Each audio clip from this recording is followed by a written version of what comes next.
The Beef and Barnsey Show, brought to you by Bowlersmart.com, trusted by bowlers around the world since 2004. By Lightning Strikes Bowl, home of Bowlers Mart Pro Shop. By Platinum Ford, drive the difference. By Fire Lake Bowling Center, 24 state-of-the-art lanes. By True Grit Coatings, drive on our passion. By Roll to Grip, king of them all. By 900 Global, striking worldwide.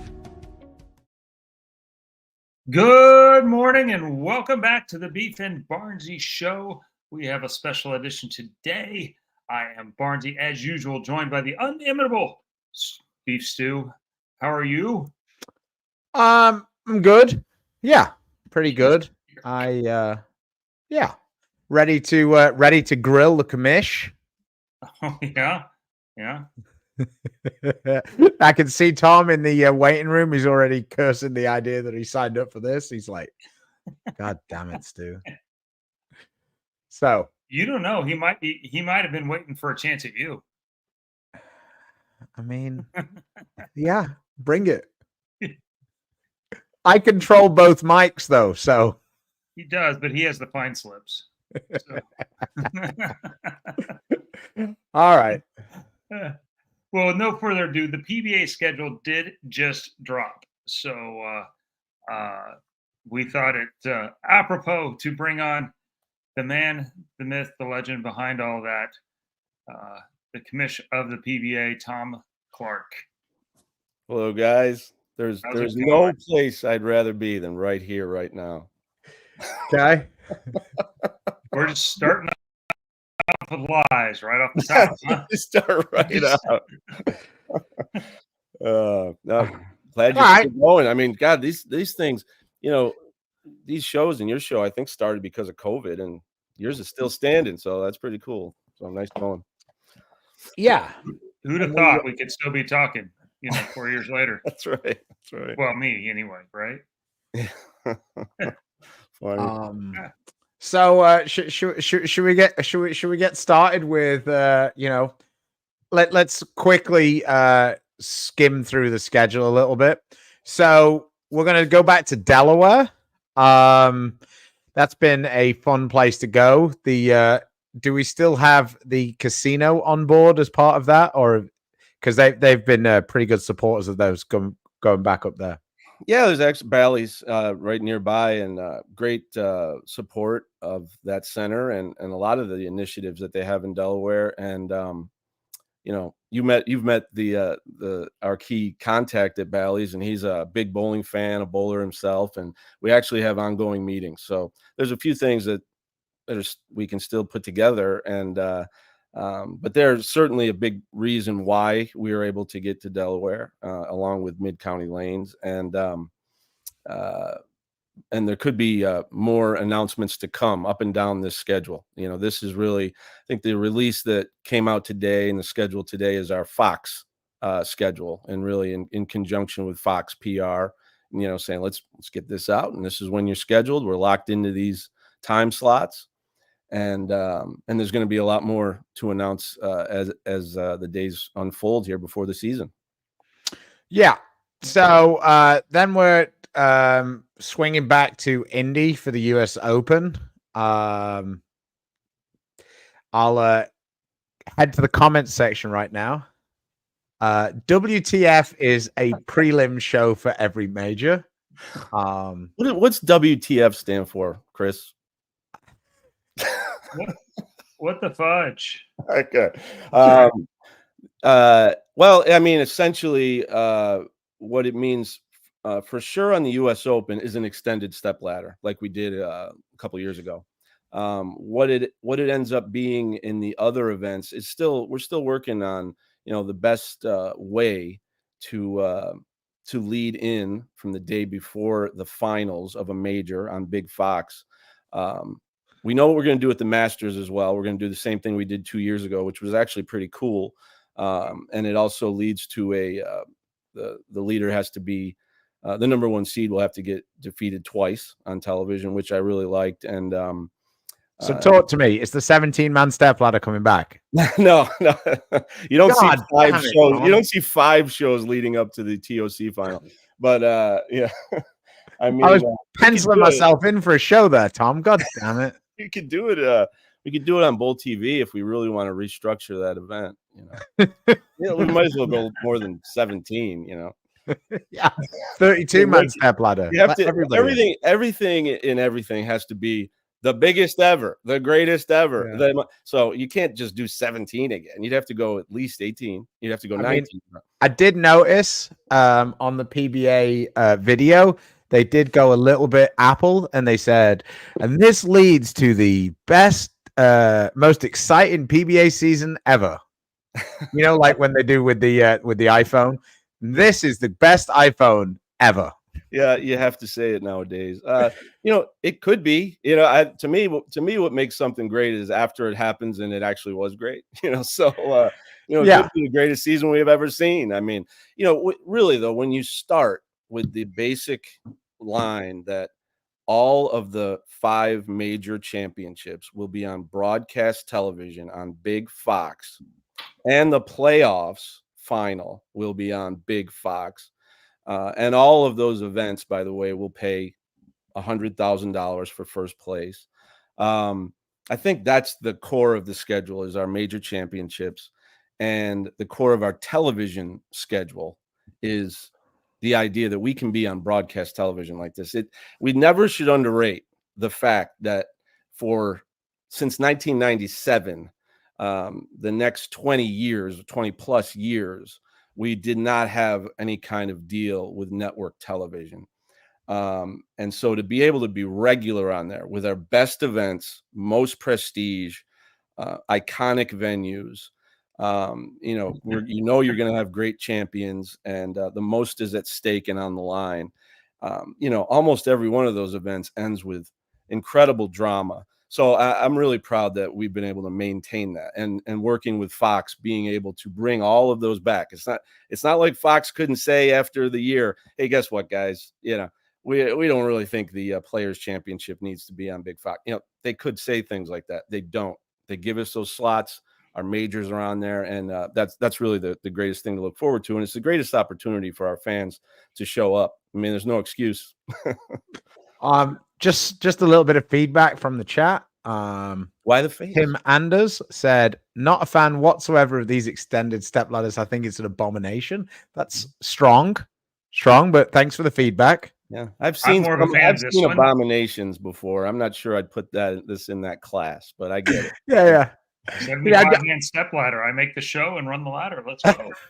It'd be exciting if you did. That'd be more games he bowled on tour last year.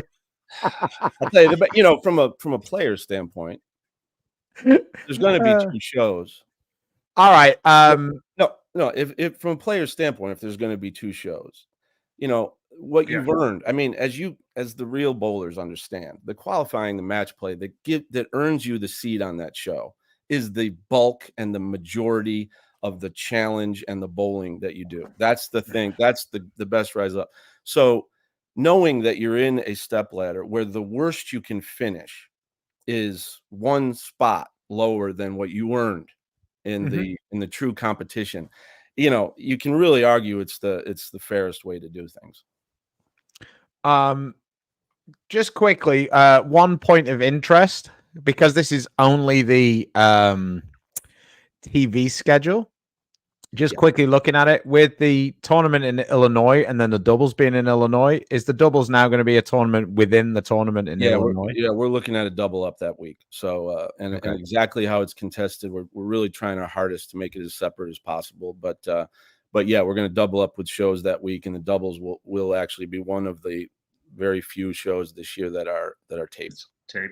Yeah, and that enables us kind of to get west, get to Reno that week, and still have a original great show. The double show is always great, and have a great show on FS1 the weekend we're all just getting to Reno. Okay. And that's so Reno will start basically right after, like March 3rd-ish or so, because it looks like the World Series. The World Series will start March 3rd-ish. We'll be in Reno for a classic event, actually contested at Coconut. Have you ever been to that center? Todd Thompson, general manager. That's where Bowl Expo does the demos a lot these days. So, Correct. So we're gonna have a classic there. So that's how we kind of pieced this together. So you'll good or bad, you'll be in Reno for a long time. So from like March 2nd, Before March. 3rd. Yeah, So- before March. Even the week before the World Series, we'll bowl a tournament in at Coconut. The finals will be in order Televised with the later World on. Series. Yeah. So, all right. So, well, that is new. We haven't been to Reno in a while. That's a huge venue. Is everything going to be one squad again this year? Or can we? No, I think when I was looking at our schedule, and I'm kind of a headlines type of person, and what's the best story? What's the headline of our new schedule? And to me, it is returning to Reno for the World Series, and I think this will be the biggest World Series ever. It will not be a one squad; it'll be two squads. We're going to use at least 74 lanes at the stadium, so we can get to 300 on the entry. We can get to a point where we're not limiting the international competition, and we'll have a priority list of who can get in first before you would get shut out. But I think the goal is, let's have the biggest World Series and the biggest professional bowling tournament in the history of the world. That's what we're going for. And I think the National Bowling Stadium is a venue for that. We have great support and partnership with Caesars, which now owns the Row, which used to be the Tri Properties, which is Silver Legacy, El Dorado, Circus Circus. We have a great deal with them. They've really stepped up to support the PBA. And so I think that's the thing that I'm the most excited about. And of course, I remember the last time we did the World Series in Reno, it was 2017.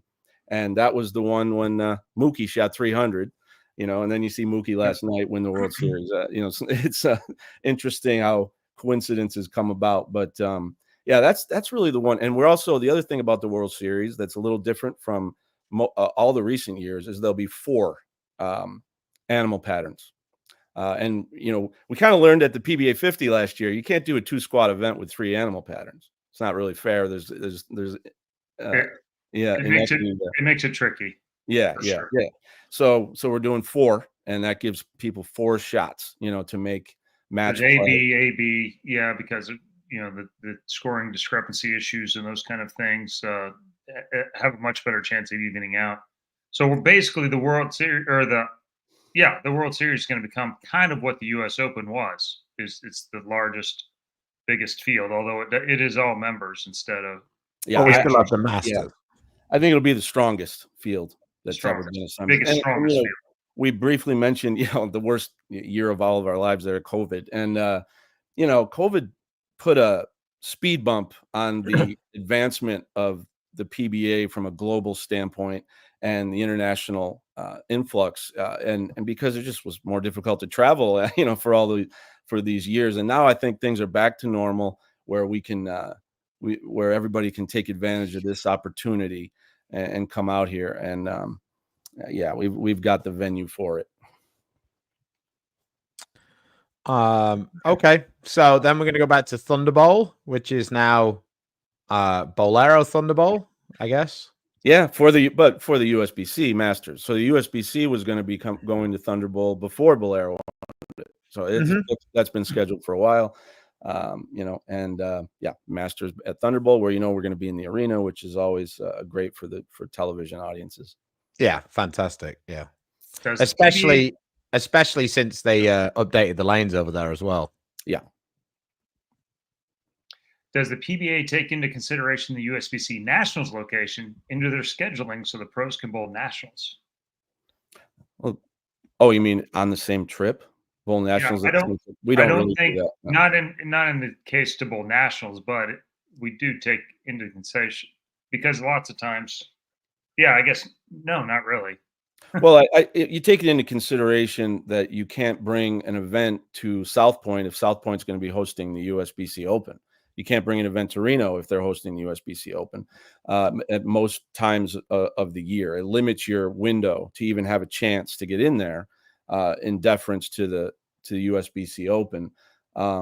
But we haven't really ever tried to schedule so that players could make a stop at the nationals and then return to the tour. I think the opportunities to bowl the USBC Open are so wide. I mean, 6 months or 7 months of opportunities. So we don't really take that into consideration. See, Kenny Seymour, the one guy, the one super fan, Kenny Seymour. Yeah. There's no one happier than well, when. You want to know why he loves it? There's a Pete Weber Classic. I mean, he's Pete Weber's #1 fan. Yeah, I mean, he's probably a little disappointed we're not going to not going to the Columbus area.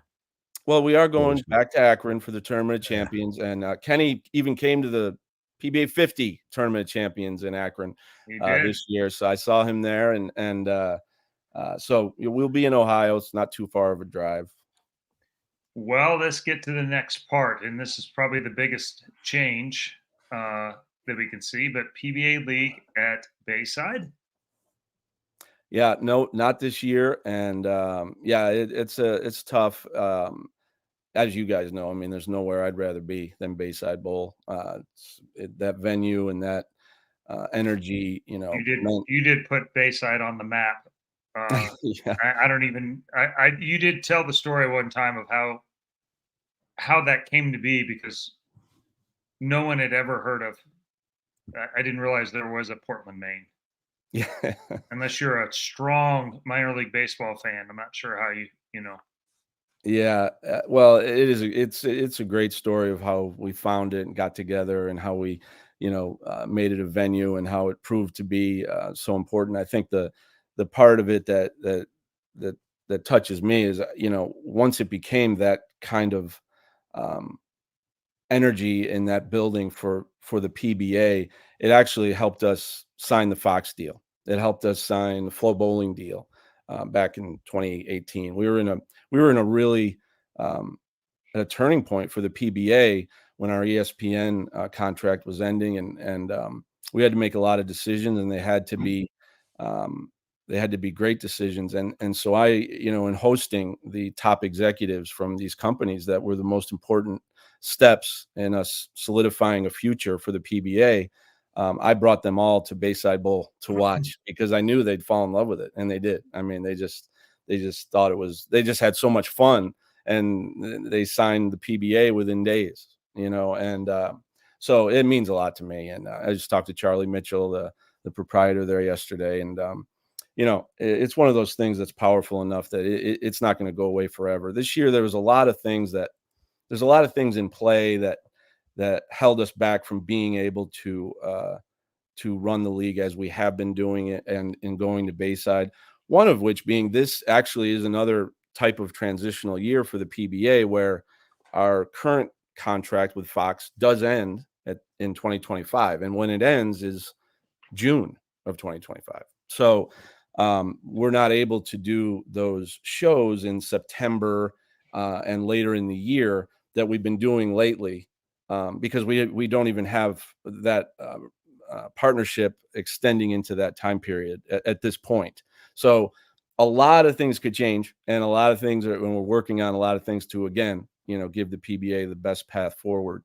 But that it kind of limited some of the opportunities for what we could do this year. So tell us, what does team bowling look like? Because we saw in the press release that there is team bowling. What's it going to look like this year then? Yeah, well, the season is pretty much all individual, at all individual events. And what we're doing this year to bring the brands of the industry, the bowling ball manufacturer brands, we're giving them more connectivity to the PBA, and an ability for them to promote the PBA and get engaged with it and involved with it at a higher level. So every ball brand, or 8 major ball brands that are going to be part of a new league construct for this season, all have rosters of players. Chris is currently on 900 Global. Stu, are you Rotogrip or Storm now? Yes, Rotogrip. Roto. So every ball brand will declare their full roster of exempt or classic, the players that are eligible to bowl every event. And some brands will have more than 5 players. Some brands will have 10. Some brands will have 5 only. Some will have 7. So there'll be full rosters that will be associated with each brand throughout the year. And before each event, so for example, when we go to Delaware, each one of those brands and the manager or brand manager of that brand will decide which 5 players on its roster, which 5 of them, which scores will count towards their team total that week. And the points and the PBA points will represent what they get. So if 900 Global decides Chris Barnes is bowling and Ryan Barnes and Sean Rash or whoever is on their roster, and those are the 5 for the Delaware, what you do there will be the points that 900 Global is awarded that week. And we'll be able to keep those points every week, see which brand is leading. The brands will probably make it public who they choose, almost like playing fantasy football. Someone says like the Constructor Championship. That's very, very close. Constructor, that's 2. But yes, it is very similar to that. So, I mean, they're going to have to say who's been picked. Otherwise, it's going to be very difficult. And they're going to do it publicly. Like they're going to actually make a show out of it, similar to this type of a show. Who are you going with? And it's going to be critical decisions. It's like, you go to the U.S. Open and let's say Storm picks 5 guys and they leave Richie Teese off and Richie Teese wins the U.S. Open. They don't even get credit for that. They should have picked Richie Teese, So there'll be a lot of little things like that happen all year long. Are they making the right decisions? Do they know their players? You're going to let them have subs during the week? No. Wild cards. No, those 5 are it, and the points they Come get. on, Tom. Let's spice this up. You could have like 2 change cards for the season. Well, maybe. Well, it'll be spicy. I'm sure it'll be spicy. And no, they will. Interesting question. Will the players be able to throw only their brands? No, they'll be able to throw their brands within their family or whatever you want to throw. I mean, so Chris can use Storm, Rotogrip, 900 Global. You could use Hammer if you want, but I don't think your it would cut my contract a little shorter. Your contract won't like that. Yeah. Yeah. Well, this will. I think that the positives of this, if you look for the positives of this kind of a structure, when I really think of the path to being a professional bowler, it's almost like the first goal that any kid has is a ball brand signing you. I'm on staff. I've got a staff deal. Well, now you're part of this team, and if you're in the regional system, you're essentially in the minor leagues of this team, and now and I think that at least in our sport and in some other sports like motorsports, the connection of fans to brands in bowling is strong. So there's people that will want to root for their favorite ball brand, Storm or Brunswick or whoever it is, Motive.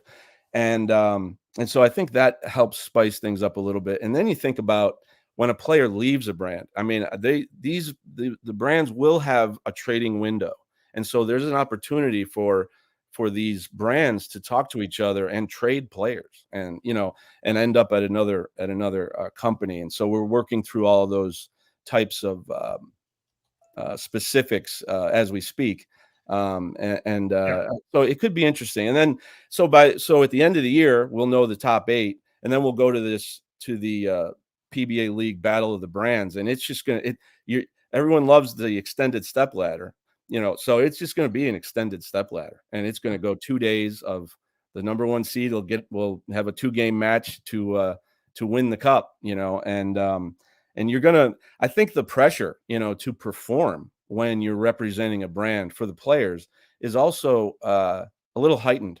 You want to keep your contract, and you don't want to be somebody they say, well, this guy didn't come through all year long. We lose the thing. We end up 6th seed. We lose on TV. Maybe we don't want this player anymore. And those types of ramifications are uncomfortable, but uncomfortable is sometimes the most exciting.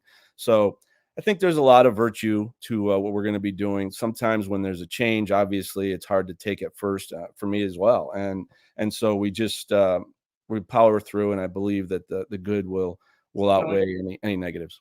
I think like every bowler, we're just finding out in the last 24 hours as well what's going on. And so, we don't change. Yeah. I mean, change is not, this is something that's been part of the PBA Tour for 12 years now. And Yeah, I love the amount of time PBA. that we've spent on it, it will be a shift that it's, we did some Six Flags events. Largely, the Six Flags events were kind of like this. They were branded, Yeah. company branded events. And so there is something to that. This will be actually, it will mean more as it's season long. And there's probably some positives to play off that, because teams are going to want to be strong and brands are want to be strong across the board. And so, I can anticipate some movement between some of the brands to strengthen up some teams and All right. manufacturers in the case of. I have a question. Yes, sir. I think most of the PBA bowlers are kind of interested in this. This is all cool and everything, but is there going to be a prize fund for this? How are they going to? How is that logically going to work? Yeah, the prize fund is we're still gonna what I'll tell you is what I think is going to happen, but we're still finalizing. This is a pretty quickly put together that Mhm. portion of the season, the league portion of it. And so we're still going through all the specifics, but the way that I think it will end up is there will be a significant prize fund, and I believe that we will pay let's say first place is $100,000. Let's say if that 100,000 will go, and let's say I don't know, pick a brand that we're none of us that It doesn't whatever. matter. Yeah, pick any brand A, they win. We pay the brand 100,000 with the agreement that all of that money goes to the players as that brand decides. So they most likely, and through the conversations that we've had, the most likely situation will be the players that play the most and contribute the most would get the higher percentage, because at the end you're talking about a 5-man team in the finals, but that doesn't mean that other people on a roster won't contribute during the year and deserve to share in that prize fund. So you'll see some of that, and that'll be an interesting twist to it all. Interesting. Okay. I mean, you could certainly argue with what we've been doing lately, the last few years. That's not consistent necessarily with Yeah. a team sports, in that we say it's 100,000 and it's evenly distributed between all 6 players, no matter what. There is no delineation between the star player, the best player. It's simply based on participation, and so that was easy to criticize, and we were always working on ways to do that better. We worked out different scenarios where it would be kind of like fantasy in the draft process, where there'd be certain levels and certain stars that got certain more or whatever. But How many teams will there be? 8. Yeah. Okay. How will We'll those announce be all broke that. up? What's that? How will those be broke up? Well, Some- for right now, it's 3 Storm, 4 Brunswick, 1 Motive. But the specifics of all that will come out maybe even next week. The specifics of all this will come out after we've had the dotted the I's, crossed the T's, with the brands. And like, I guess this might not be decided yet, but like, for example, who would be eligible to be picked? Anybody the brand chose? Well, there's a list of there's 55 players who are exempt, right? The 43 Mhm. from last year's points list, the 12 from tour trials. Then you have it's around 10. I don't have it in front of me, but it's Yeah, around that's fine. 10 players who have won championships, PBA national titles in the last 10 years, and they could bowl every event if they wanted. So all of those players, which I believe is 70 or 71, will be on a roster and before the season starts. Assuming they're not an independent. Assuming there's no independent or someone who refuses or doesn't want to sign or isn't on it. Looking at the list, I think everyone has currently an affiliation with a brand. But if that happens, then there might be one person who's just not affiliated. But I think everyone will have that affiliation beyond that, be on the extended roster. They won't know each week whether their scores count or not for the team, which to me, if you leave me off the top 5, I'm going to have my best week of the year, so it's like, there's going to be a lot of that, going on all year. If there's more people on the roster than the 5 they can designate for any given event. But then at the end of the year, they'll choose the 5 they want to bring to the finals. And so that will be brand managers. So the captains as we know them now. Yeah, I don't know who they're going to pick. I have no Yeah. idea who the managers will be for each brand. I would assume it would be the brand managers of each company, but Yeah. But it won't be the captains that we've had. not necessarily. Not Okay. necessarily. Yeah. You gave Belmo a team for 1 year, the league collapsed. There you go. Didn't happen when Belmo wasn't a captain. Just saying. And I tell you, I think you guys know how hard I've worked on the PBA league, and it's been and creating a league out of nothing, and and building it and getting it to the point where it's actually consequential, and it delivers. You can't deny the drama that it delivers every year. It's an electric event, and that happened because of the managers buying in, the players buying in, so in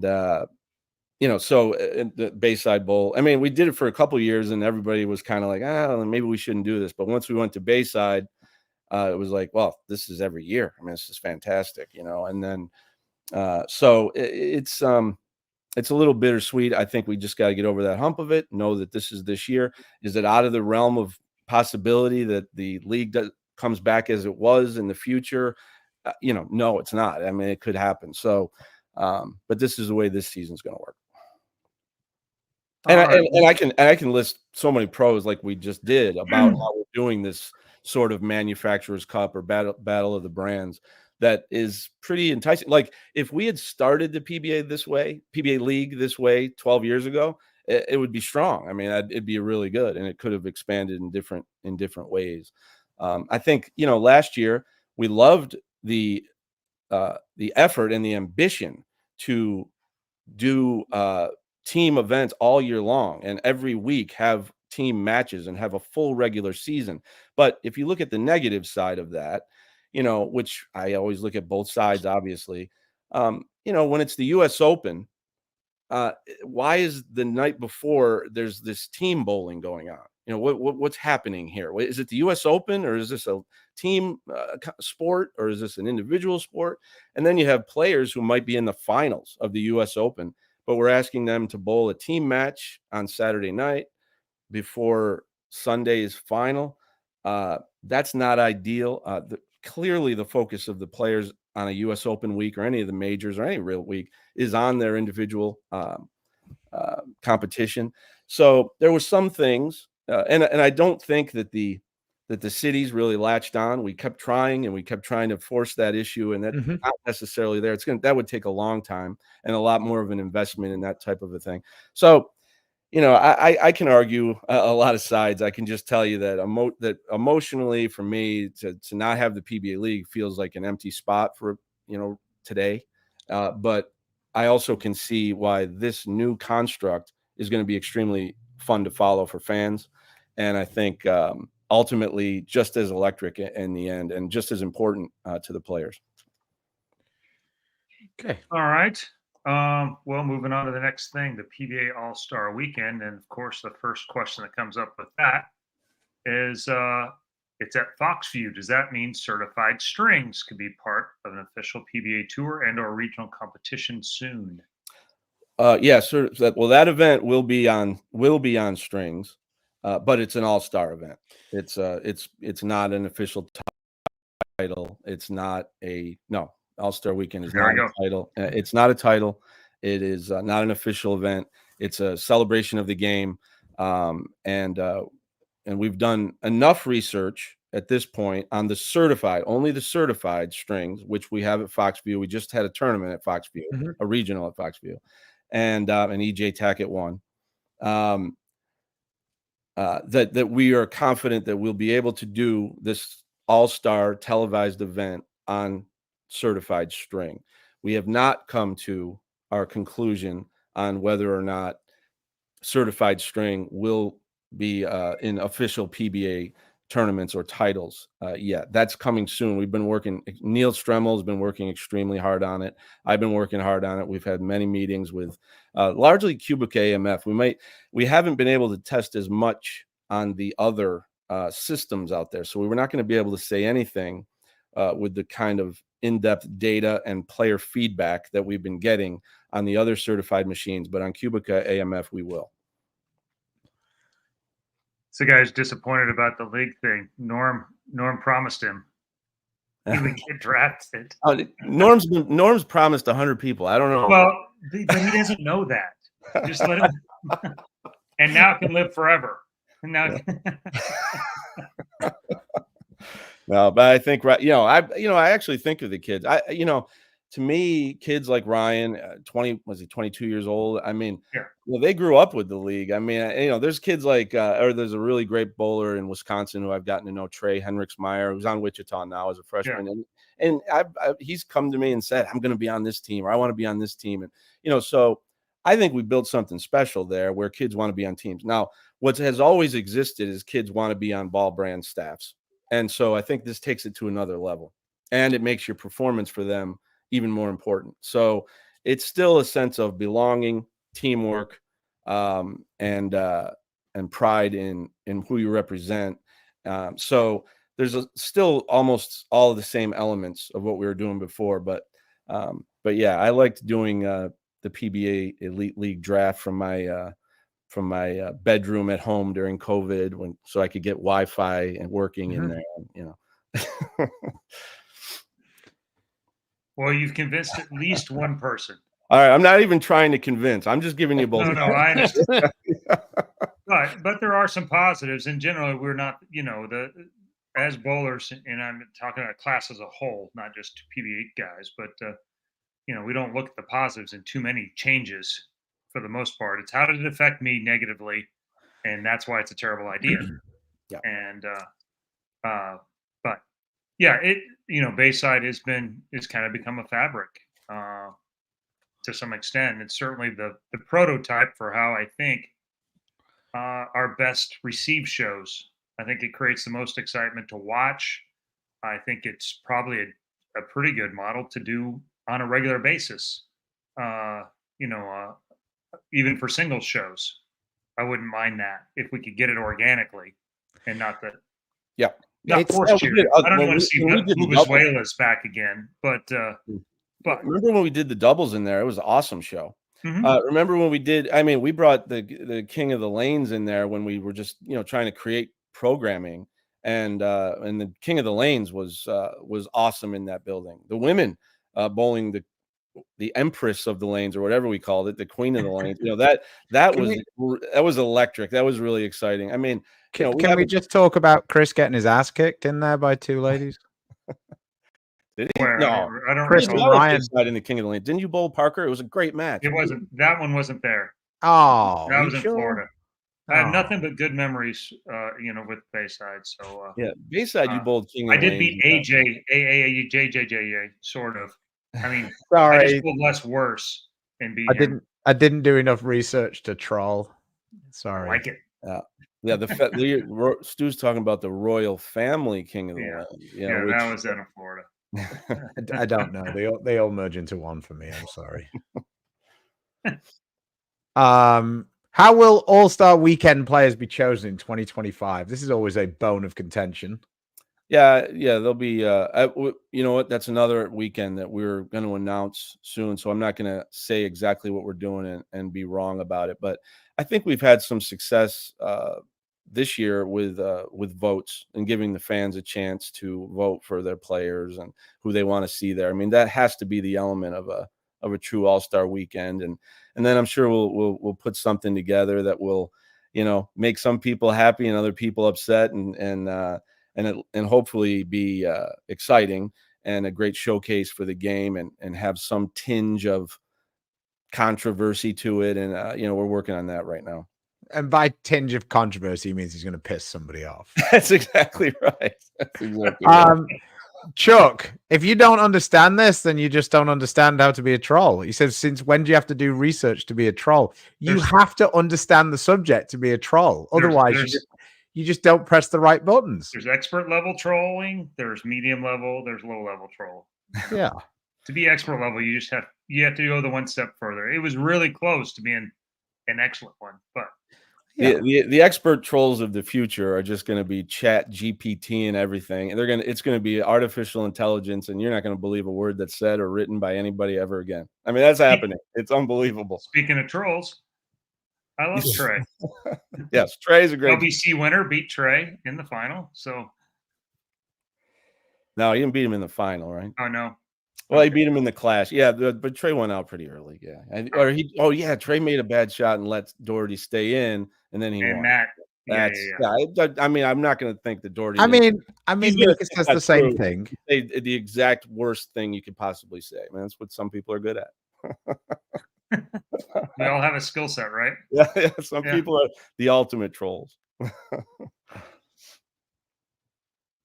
Dallas Plano would be a good place to have an event. That'd be nice to have a home game, for sure. You know, when a schedule comes out, I don't know if you guys feel it like I do, but the number one thing that I've faced I've been doing this a while at this point, since 2008, putting these schedules together. And the number one thing is cities saying, why can't you come here? Why aren't you coming here? The PBA never comes here. We want the PBA. For one, that's awesome to hear. I love it. It doesn't bother me because that means people want the PBA, in their town. And I think it's really important for us to get around. But you know what? I don't think there's one place, where we say we'll never go there, or we don't want to go there, or that. I mean, we want to. If it was up to me, we could bowl every single week, all year long, and be everywhere. And to a degree, our regional program and our PBA 50 tour get us to more locations. But I know we're talking national tour, the big events, and it's tough. I mean, we're getting to about 10 cities this year, maybe, and so it's just impossible, to get to every place you wish you could go. But the first step in wishing, the first step is wanting us to be there. Then kind of talking to your favorite bowling center and seeing if they want us to be there. And that bowling center, I love talking to proprietors, general managers all over the country, and love to talk to all of them. My wife said if we bowled every week, all the players would be single. Well, I think that was the way it was back in the day, wasn't it? there weren't to some extent, maybe so. That's right.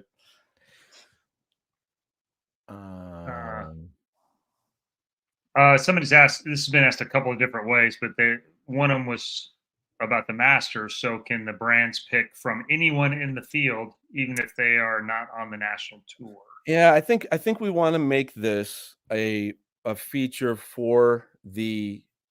I don't even really like the word exempt. I don't feel like it's an exempt tour, but it is a priority list tour. I think that priority list, which includes, the 12 players who made it through tour trials, I think they deserve this tier of attention and opportunity to cash in the brand's event all year long. And it keeps it more consistent because they're the ones who can bowl in every tournament.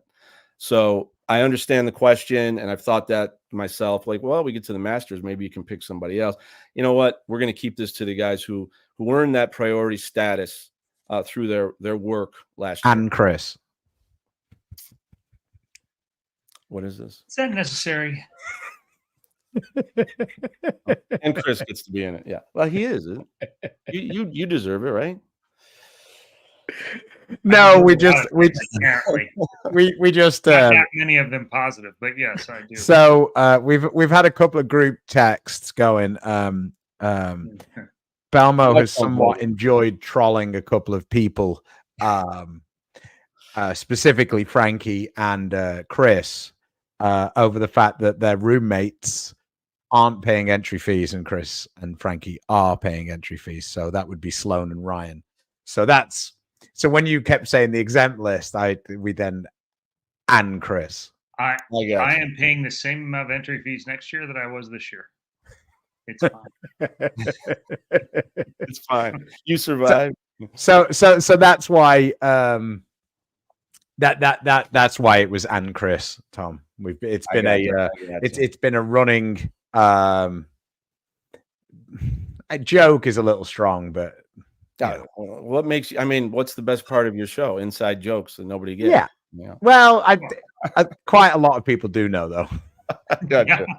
It's not that inside this one. So a friend of Ryan's, Marcy, she got Ryan some Pro V golf balls and had them personalized with the word exempt on them. It's And okay. my You can son- call it exempt. You can call it exempt. Yeah, not falling far from the tree. He posts a picture of it and says, "Well, Dad can't use these this year." No, you have permission to use them, and everyone can call it exempt if they want. I personally don't. I don't love the word for it because I remember what we had with an exempt tour that was a little bit more elaborate and Yeah. guaranteed prize money, and so this in trying to get back to that level now that's why there is no entry fee for those players in the PBA events that they bowl in, and that's why they have a few more opportunities than other people, and one of them is being part of this league. One question I did have, when is because Janovitz was announced as Player of the Year. When is the Player of the Year announcement? It's coming pretty soon. Yeah. Okay. We kind of use the November, December kind of dead time to make those kinds of announcements and get word out about that. This It's a is little the different. last. It's I've just been different asked a with few the, times, yeah. and I missed this, but for classic events, has the final PTQ advancers number been set? Yeah, it's 4 at the minimum. So whatever else happens, we'll see. But I think it'll most likely be 4 at each one. Yeah, and and then it'll create a few issues. I mean, the size of the center allows a certain field size, and that's one reason why 64 is usually a magic number in the types of centers that we go to. But or the minimum size of most centers that we go to for national tour events. But then we have some centers that are only 32 lanes, and if there are more than 64 eligible and have all rights to bowl in an event, we are not going to cut it off and not allow them to bowl. They're going to be able to bowl. So we will expand the field size in any event. I don't think it will ever be more than 70, but it could get to that number. And in that case, we're going to have to adjust the way the tournament is run, whether it's 2 squads. And do I like 5 on a pair? No. Could that happen in a smaller center? Possible. But I just not to just quickly, because Delaware's 32 lanes. Yes. It's the first time of the season. Yes. Everybody's going to bowl. So you've immediately got 70 entries. Well, we'll see if that happens. No, but I'm just and if it does, we'll either go to. We haven't decided yet if we're going to go 2 squad or if we'll go 5. What do you guys think? What would you rather have? AB, BA, no. or 5? I mean, well, the point is if we go to 5, then you're going to have to go to 80. Some pairs would be offset. We'll so no, I'm just saying, like, I think that let's say you can make that equal. Let's say you can make it equal. Would you go 5 or would you go 4 but 2 squads and less lanes in use? If you can bowl AB and then flip it around and BA, you'd take that. Yeah, mostly. I mean, because I bowl both formats. The senior tour bowls AB and then flips around BA, and that solves most of the issues. I was about to say, this is why it's the Beef and Barnsley show. I couldn't disagree more. See, so of course, I don't want to sit around and bowl for 7 hours. No, I get it. Guys won't get up and bowl. I get it. They'll get up and bowl. No, trust me, I get it, and this is why there's never a right answer, because we did all of those AB tournaments, and they were rough. But only if you can bowl a second day or a second squad. Yeah, I've done that in Lubbock where people had left and ended up making it. So no, it's because there was only 1 squad though. They didn't bowl. No, it wasn't. It was 2. No, it wasn't. Not the ones you're talking about. Oh, for fuck's sake! I'm talking about Simonelli being in Dallas. I know, because he bowled on morning and he only bowled 1 squad. He didn't bowl the second day and bowl a B he squad. bowled B.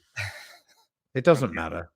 Well, whatever. The beautiful thing is that there, and it's true, and Stu just said it, there is no perfect. There is no perfect. And one of the criticisms I would give myself is trying too hard to be as perfect as possible when you realize you can do almost everything right, and there's that one thing, and that one thing is going to get you, and so. Well, you know what you can do, Jack? You can stop watching. It's, I can't force you to watch. So why? Because they were arguing about a point? Is that why it's frustrating? Don't watch. Yeah. It's okay. It's like I'm totally entitled to my opinion of being wrong, and so is Chris. Yep. I'll take credit. And I am a lot. So where are we at with TV? Is there any news there? See those two. It was probably me. The well, we're working on it. No, there's I mean, and believe me, I love Fox. I mean, Fox was the greatest was the greatest accomplishment of my career, was being able to sign Fox and get broadcast television, and the relationship with them and the way that they've invested in our program with things like Strike Track and the graphics and the interstitials and the music, and even and especially the broadcast slots, slotting us up in tandem with a lot of their other popular sports like NASCAR or baseball in some cases, college basketball in some cases. Rob Stone, one of the great announcers in all of sports, now being part of our broadcast on a regular basis, frequent basis. I mean, all of those things are just are fantastic. I think pretty much every sport, when their contract ends with a current media partner, you look for is there something else there, and everyone understands that, and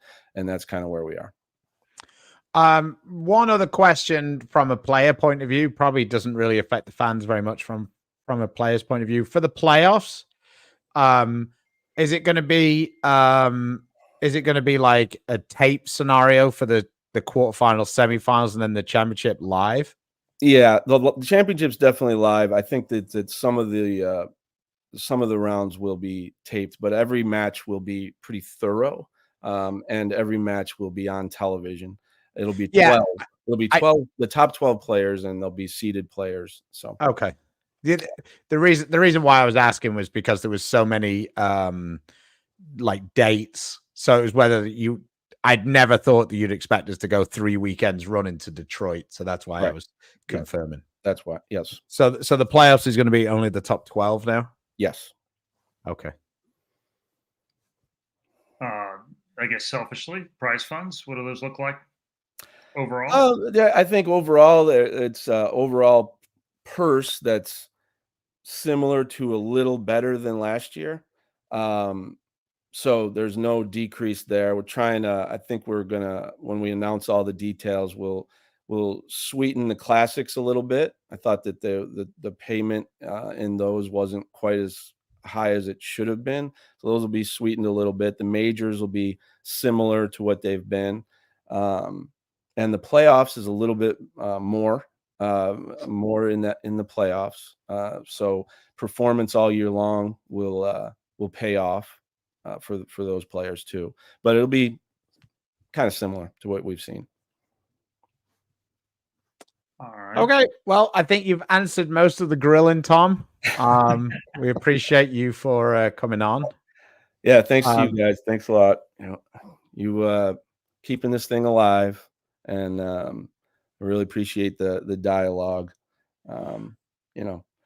It's getting ready for a season for most of the players is nerve-wracking, and it's exciting. And there's a lot of young players that are going to be out there next year, and they don't really know exactly what to expect. They've got ideas, but there's no imitating the PBA Tour, and so I think about those guys getting ready, and I'm glad they know. Well, I'm going to Delaware, and that's going to give me a week on the Classic Tour against the best of the best before I go off to the first major of the year, and I'm ready to go at the U.S. Open and that extreme test. And I think on television, being able to do a week on FS1, get the year going, and be able to hype the fact that the next week in February, the week before the Super Bowl, we'll be on Fox with the U.S. Open final. I think will be is an exciting way to kick off the season, and maybe be a great couple of weeks. Peter, my guy. All right. Dear. Okay, I'm going to go ahead and tee this one up for you. Is it possible to not bowl so late? Makes it hard to get polished content out every day about the event and still be in a good mood. It also makes it hard to create any content after the day is over because everyone is relatively grumpy and ready to be home. Yeah.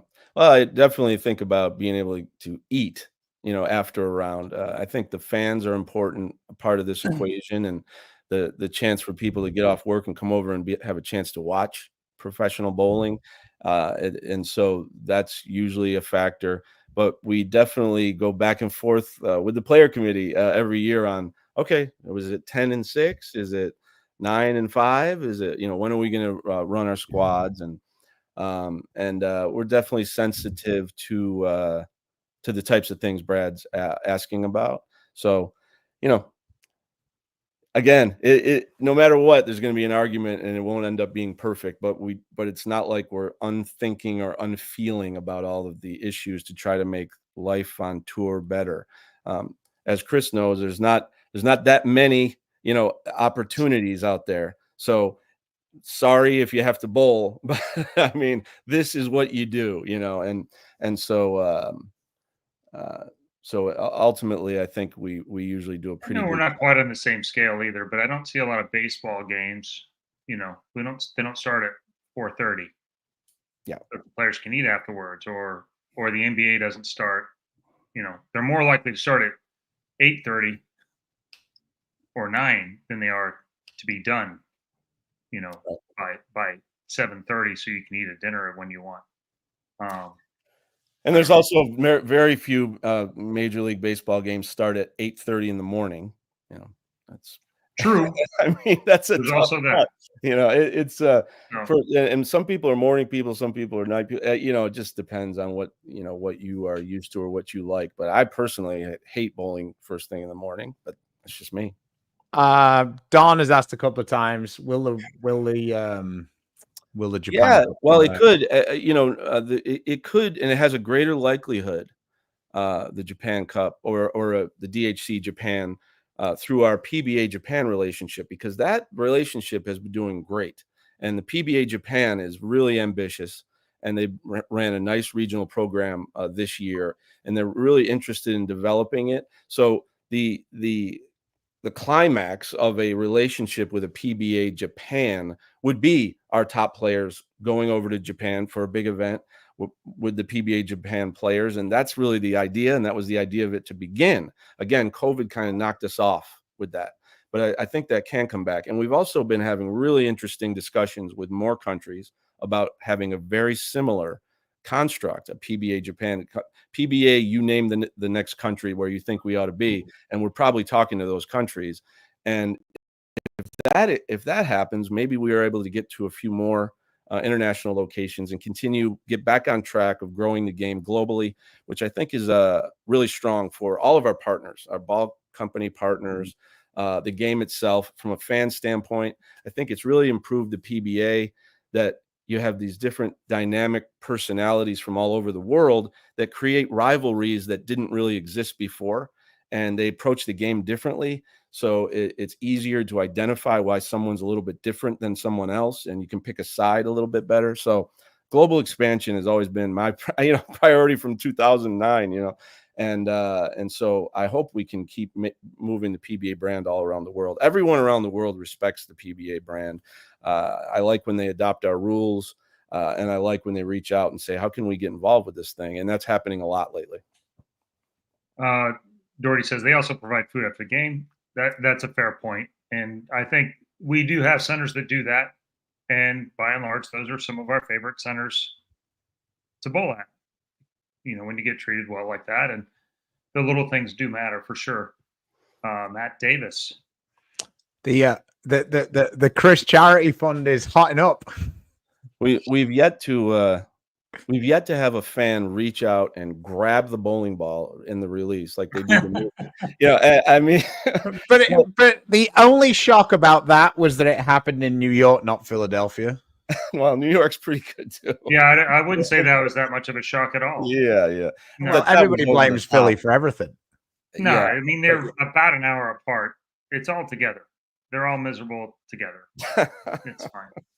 But yeah, Matt, we really appreciate it. If you need any questions answered, just send us an email, beefandbarnsley@gmail.com. But thank you very much.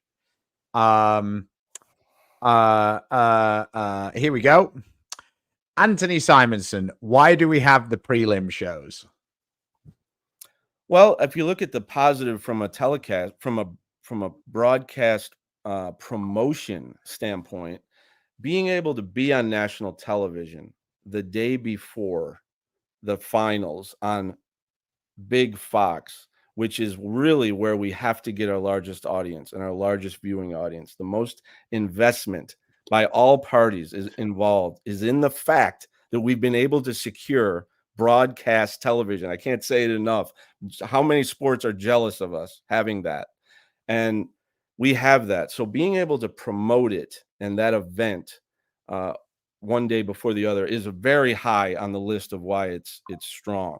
Now, if you look at production expense and our ability to put more money from the overall revenue of the PBA into the prize funds, you look for ways to be efficient with production expense. And if you can do 2 of the 30 shows that you do by contract with Fox in the same weekend on the same location, you're able to create a pretty vast efficiency in the expense of producing television. The PBA is responsible for producing television. It's all on our expense, other than the bells and whistles that Fox has contributed. So we can save money that way, but we also can look at the positives from a promotion standpoint that way. Now, is the best way to do it extending the stepladder? I don't know. I wouldn't just say it is. I gave you earlier the reason why, from a player's perspective, I would say that it's the best way to do it. But you could have, in a perfect world, could we come out and do the position round the night before the final and film that and show it? I tried that when Anthony Simonson was about 10 years old in 2008 or 9 in New York at Carroll Air Lanes. And we put it on live, and we did the position round, and it was pretty cool. But it was extremely difficult to film, and it was hard for the casual fan to follow. So that's why we've kind of gone with, this is the same set. This is the show that we know we can do in this 2-hour window. It's 4 matches, and we're rewarding the people who did the best in this tournament in the order that they did the best in this tournament. Obviously golf is on 4 straight days in a row with a major championship. And on Saturday, they're having prelim. Prelim is a word that we're using that I don't know is the best possible word, but the Masters golf tournament has prelim Saturday. There's no championship 5 to 9 decided. step ladder. What's that? It's basically a 5 to 9 step ladder. Yeah. I'm getting a couple of questions from players. Just real quick, we were talking about the World Series. It's just so people can kind of get at least a little bit of a. You were saying that there was going to be a week off after the Weber before we started at Coconut, right? Yeah, because we'll be if we end Feb 16 in Missouri, the next tournament will start. I believe I don't have it in front of me. Somewhere like February 24th, something like that. Yeah. Okay. Yeah. And then the World Series will basically follow on straight from there. Yes. Practice day in Reno is the 20 PTQ. Yeah, we'll probably have 2 or 3 open practices before official practice in Reno. We'll because again, we're goaling to have the largest contingent of international players that we've ever had, and the largest contingent of great U.S. players that we've ever had at this World Series. And I want to give them the opportunity to get comfortable and get over here and have a couple days where they can practice when it isn't even official. And the stadium affords us to do that. And so the official will probably be March 3rd. Okay, perfect. A couple of people have been asking about this.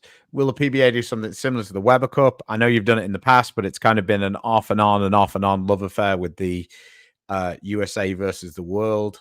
I love the concept, and just as exciting as being at Bayside. Stu and Chris can elaborate. Yeah, it would be great if we go home and away with the Weber Cup from Bayside back to Europe. But the fact is, the Weber Cup doesn't exist right now. No. Yeah, so we could create our own and try to do something like that. A U.S. versus the world is the way we've done it in the past. We've done 2-day on that. I don't think it really matched the 20 hours of coverage of the Weber Cup that happened with in Europe. But I've always liked the U.S. versus world concept. I don't know that it's ever happened exactly the best way that we'd want it to be, to create the kind of tradition that would be impossible to stop doing. But yeah, no, it's a good idea. Getting that level of television is not simple. I mean, the Weber Cup comes on, you guys bowled it. I mean, you're on for what, 10 hours a day for 2 days straight. It was a lot of TV. It was 20 some plus hours of live TV over a 3-day period. Yeah. So we could probably only do that in a streaming situation. And so if we could build the kind of, and I don't know that while the Weber Cup, I always love watching it. But I don't know that the rivalry between Europe and the United States in bowling is similar to the rivalry in golf for like the Ryder Cup. I don't know that we have that. Golf was invented in Europe. I mean, it makes it a lot more compelling, the histories between those areas going against each other. The President's Cup is a little bit more like what we were trying to do, and the President's Cup it still doesn't really have the teeth, that you'd want it to have. They've continued it. You have to have partners that love something and want to bring it somewhere. If you have a network partner that loves it, then you can figure out a way to make the finances work. If you have another sponsor, it could be an industry sponsor, it could be a non-endemic sponsor, it could be a host, it could be any different person who is given access to the options and the flexibility that the Pro Bowlers Tour has, latching onto one of them and making that thing great. I mean, that's what pro sports is all about. What did Mika say? I mean, if Mika says something, I want to see it. I mean, I don't. Whenever I'll translate. The rivalry was growing all the time. Oh, yeah, there you go. Yeah, by doing it every time, you get a rivalry. Oh, we're doing it again. Why did it stop? Why are we not doing the Weber Cup the last couple of years? Because much easier to set up. Yeah, because Matchroom invested their money into pool. Yeah, so it's a partnership where they don't want to invest in that, and that's what it wasn't because you guys don't like it. It's not because we don't like it. It's because some partner said, "All right, money's going here, not here." Yeah, that's why you got a big sponsor for pool, and they covered it. So yeah, easier to set up. I think it came down to the fact that Matchroom felt like, and they could never really get past the point of every sport they're involved in, they're the most important partner, to a large extent. Like outside of boxing, really, and in Britain, they are British boxing.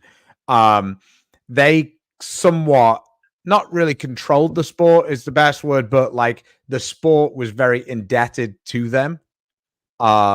Whereas in bowling, they were just another event. And I think that they found that a little bit difficult to wrap their head around, I guess.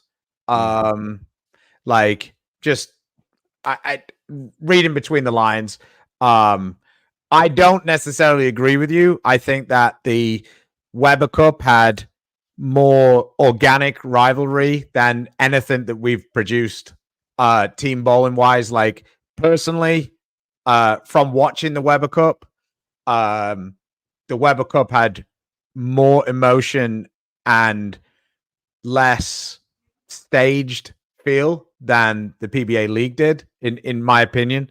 I think the fact that there was more animosity built between the teams because you played for longer, and that's not necessarily realistic in the PBA League environment.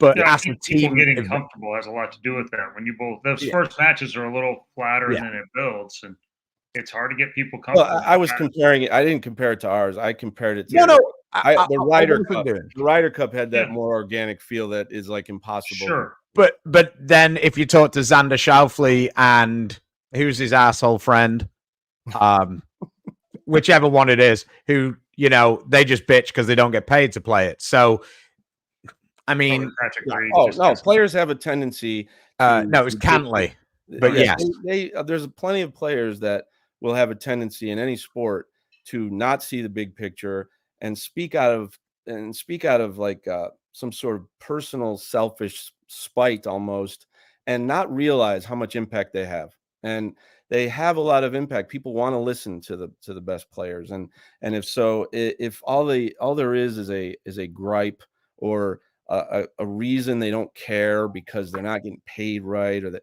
it just becomes so petty to the fan that they really want to tune that out. And the players are they're the most important piece of any of this that we do. And that's why I'm proud. I don't think we have a major championship that lacks in the emotional drama and the desire of the players to win. And I feel like we've done a really good job of continuing those traditions, but actually building on them. Back in Chris and I's days as fans of the PBA, the major championships really weren't prioritized. It was really more like, how many titles does someone have? Earl Anthony has 41 titles. They never really said, well, he has 10 major championships. It wasn't part of the. You didn't really have any idea. And I think that's wrong with every sport. That's wrong because every sport, it's the majors. And we've turned that conversation.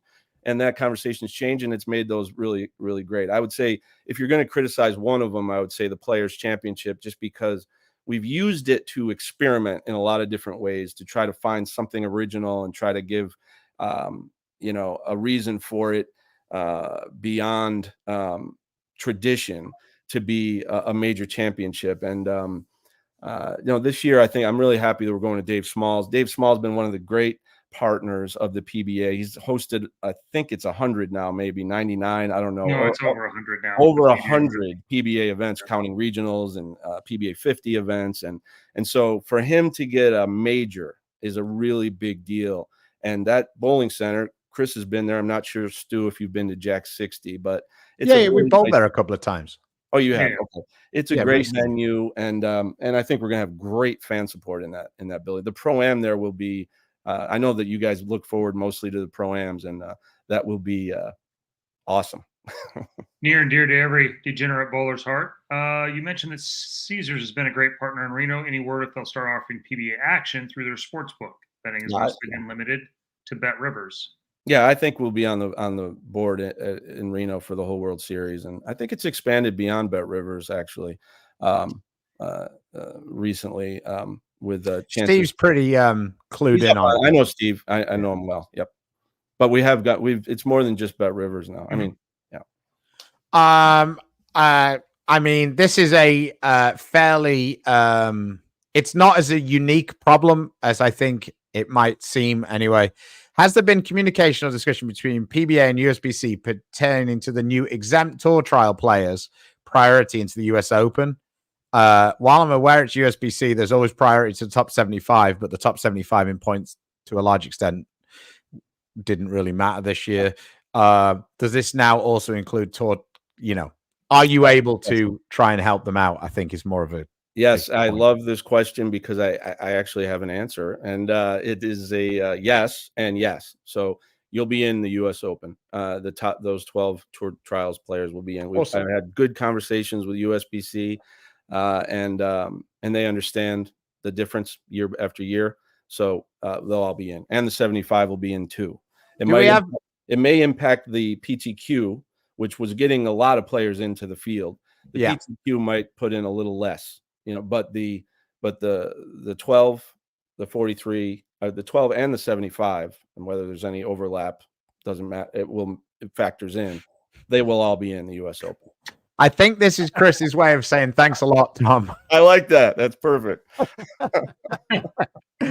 Trust me, Frankie and me, I don't think our nerves can deal with watching Sloan bowl another PTQ where he's about to throw himself off the side of a cliff. Well, I mean, I love when Chris made the tour trials, and I congratulated him there at the site. And I just was, and if you remember, I think he was like, his ball was scraping the ceiling in the bowling center and landing somewhere around the rangefinders down there. And I won't tell you what he said about the oil pattern, but it was even better than that. Yeah. So, okay. Well, do we have any idea when the USBC are going to actually release those entries? Yeah, I been don't know tomorrow. I think we're being team players and having to wait for our Fox schedule to be set 100%. Okay. And now I think you'll see all this stuff within the my only deal with it is Rob doesn't work for them anymore, and they always send my entry to the wrong email no matter how many times I change it. So I find out that the entries have come out by random people posting on Facebook that they've been invited to the US Open. So Rick Benoit, we'll have this as the last question. He says, is there an effective way to present creative thoughts to the PBA decision makers? Yeah, I mean, I don't think I'm too hard to find. I mean, I've heard about 10 trillion creative thoughts from just about everybody and accept them all.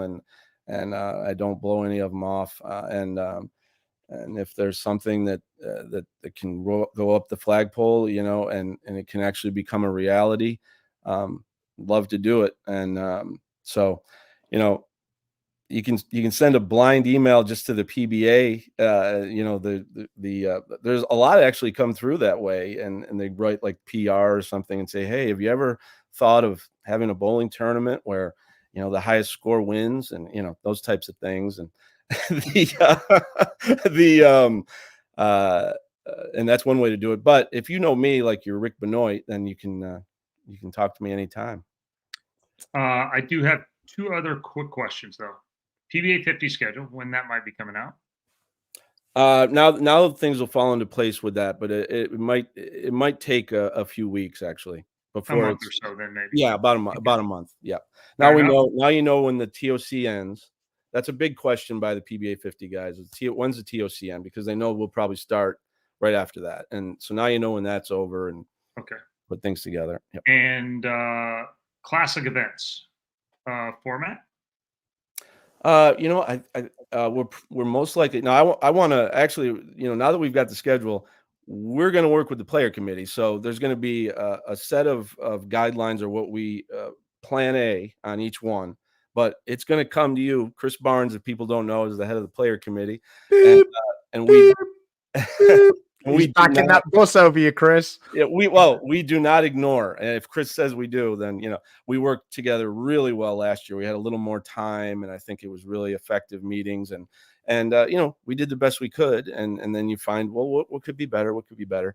I think and there's difference of opinions about things, but I kind of liked what we did last year with the Classic, where 2 of them were total pins and eliminator type events where the pins carried over and you ended up with the top 5 guys of that week in pin carry. And then the match play, elimination match play, best of 7 matches. Those were the fans love that. Bowl TV loves that. It solves a lot of problems. And I kind of like that we did 2 one way and 2 the other way. But I'll put it to the player committee. And if there's like a strong desire to do them all one way or a strong desire to do them differently, we will listen and work together. Okay. All right, and then the rest of the information, the full schedule, the details. Well, yeah, it's coming. That'll be most likely next week. Okay. Yeah. Okay. So I think that answers a few of those questions. Well, it'll depend on how long it takes with the player committee. So we'll get it all to you. So now if we're debating, so we're clear, we saw this schedule about 5 minutes before everybody else. Exactly. So we do not have the details. So while I'm halfway under the bus, be clear that we're not deliberating over details. That's for sure. But once we get what I was just explaining, that to you, the player committee does not decide formats, Anthony. They're not deciding. There's a lot of interesting discussion, opinions that are given credence. Anthony could put it all on me. I've got to make the final decision. Bolero can also tell me, no, I work for them. They own the PBA, but the player committee knows they are giving educated, thoughtful opinions that the PBA will always strongly consider. And we've asking the players for their educated opinions on string pins. To me, that's almost as important as the data we're collecting. The greatest bowlers in the world who dedicate their life to the game deserve a voice in how schedules are made and how formats are put together. And that's one thing that I've been really proud of through the years. We've tried the best of our ability to do that and involve the players as much as we can. Sometimes it's not really possible, but we will. It's been really strong the last couple of years, and that is not to throw anybody.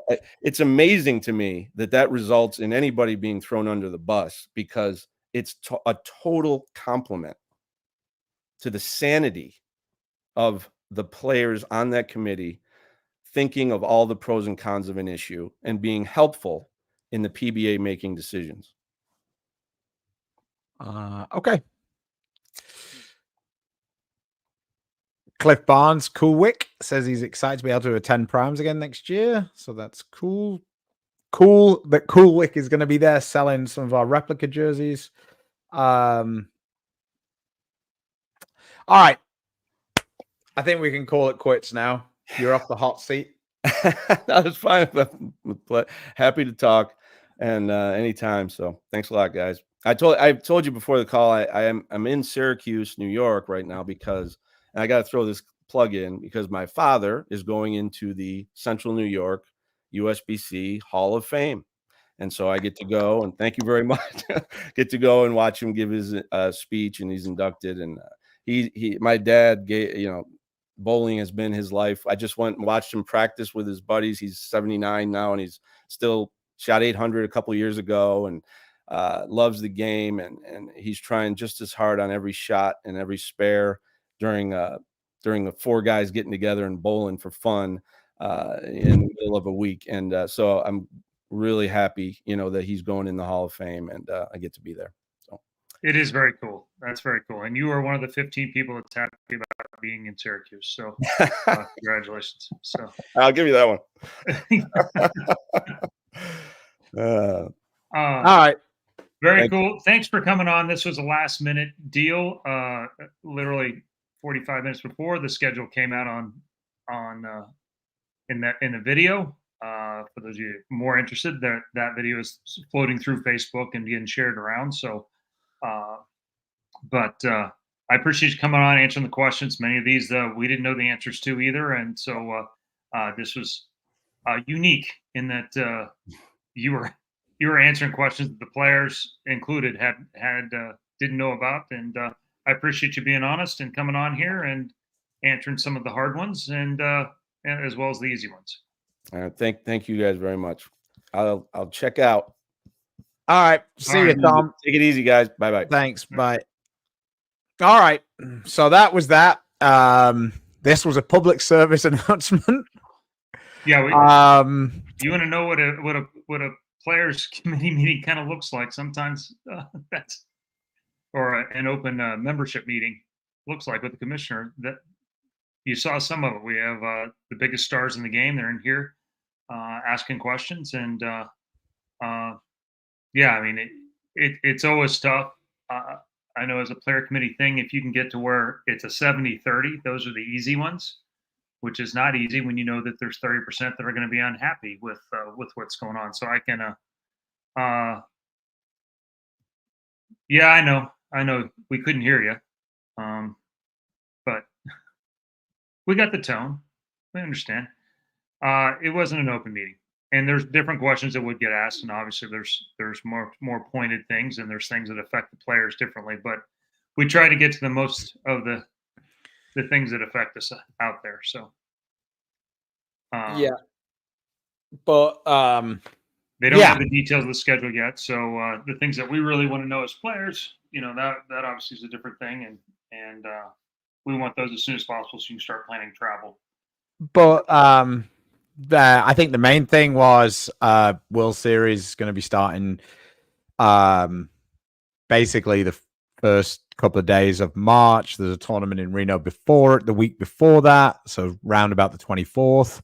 The doubles is going to be combined with the Illinois tournament in some way. That's always a little disappointing, I think, for the players. Basically, they're not going to have any priority on the entries for because that was a discussion point also last year over whether some of those guys with one title would be behind, say, you with 19 titles, who weren't in the number. Tom said that everybody who wants to bowl is going to be able to bowl. So I'm not really 100% sure. I don't know that's going to really work.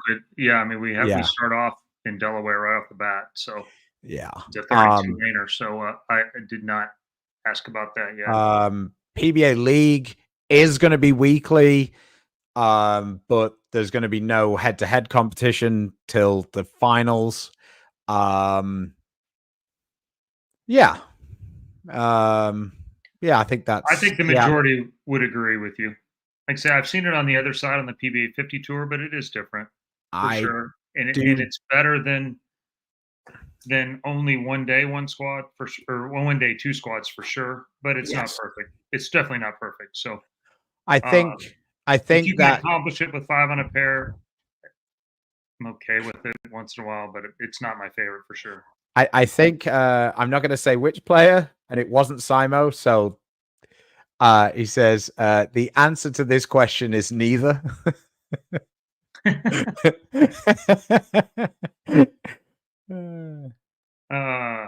This is an interesting take, and it basically guides a lot of decisions that Bolero and Tom end up making. Is that which perspective is more important, aside from the financial one, which ultimately dictates everything. But I mean, to me, we're a professional sport, so fan perspective is the most important. Now, I appreciate that there's always intricacies to every one of those questions, but that's what makes me a little torn on the PBA League, because I felt like that was one of the areas that we had some room to grow with outside sponsors, and we did. And rightly or wrongly, we did have some outside sponsors for the teams over the years. And how much that ended up being, we never know because we never get to see. But obviously now Storm has a team. They can't be Storm sponsored by Wheaties. That would just be weird. Right. So we did take what was, and we hadn't done anything with it. And that's largely an argument we have about a lot of things, including like starting times. Well, we don't have that many fans, so why are we worried about it? And it's legitimate, but you can't have them if you don't have a time. Yes. And we can't grow without fans because the fans bring the sponsors, and it is a waterfall, and it's not where we'd like it to be, and it's certainly not 1982 or 78 or whatever. And just a point that everybody was thinking, they let Rash win the PBA League and then decided they had to change it up. It was broken at that point. We're out.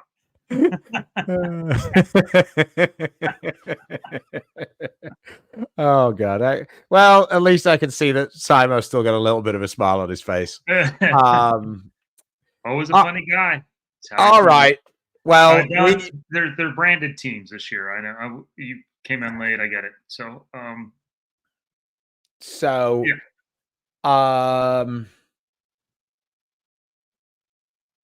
Yeah, as far as moving, it'll be interesting to see. Do they move more players to Storm, less players to Storm, move players to Global, radical them? Or are they going to move players around to strengthen their teams evenly? They're going to stack a major brand, I mean, that's largely how the endorsements work anyway. There you go. Well, are you getting moved? Is that what you're saying? Did you? I like it. My team. My team. So. All right. Yeah. Let's get out of here. I've got new tires, unfortunately, to go and buy. I wanted to buy a new car because that comes with new tires, but that was more that New was tires are slightly cheaper. yeah, new tires are slightly more cost efficient. So Thank God I don't go by the premise of when I need new tires, I need a new car. But hey, we'll be back Tuesday. Saz, before remember this weekend here for us locally. I'm sure this is a pretty busy tournament time around the country. So as you hear of things, please let us know who did what on Tuesday. And between now and then, please support the sponsors that support us. Storm, Rotogrip, Niner Global, Coolwick, Bowlers Mart, Fire Lake Bowling Center, Lightning Strikes, and Platinum Ford. Till next time, stay safe, stay healthy. Wes.